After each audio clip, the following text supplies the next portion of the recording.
ஊட்டி முருகன் கோயில் மலைக்காடுகளுக்கு நடுவே ஏலக்குமலையின் மேலே அமைஞ்சிருக்கும் இந்த ஊட்டி முருகன் கோயில் மிகவும் சிறப்பு வாய்ந்தது.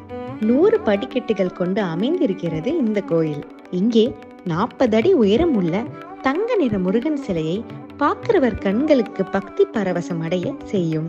இந்த அழகான கோயிலை சுற்றி பத்ரகாளி அம்மன், விநாயகர், ஜலகண்டேஸ்வரர், ஜலகண்டேஸ்வரி, சிவன், நவகிரகங்கள் இவங்க எல்லாரையும் தரிசிப்பது இந்த கோயிலோட சிறப்பாகும்.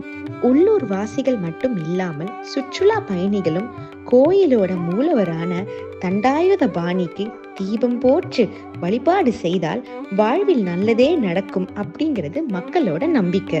ஓம் முருகா. முருகனின் வேலின் அருள் நம் வாழ்வின் உச்சத்தை அடைய செய்யும். யாமிருக்க பயமே. செவ்வாய்க்கிழமை அன்று முட்டை அடித்து காணிக்கை செலுத்துவது வழக்கம். 13 நாள் தைப்பூசம் விழா தினமும் நெய் அபிஷேகம் நடப்பது சிறப்பு. அபிஷேகம் செய்த அபிஷேக பலகாரம் எல்லாம் மக்களுக்கு பரிமாறப்படும்.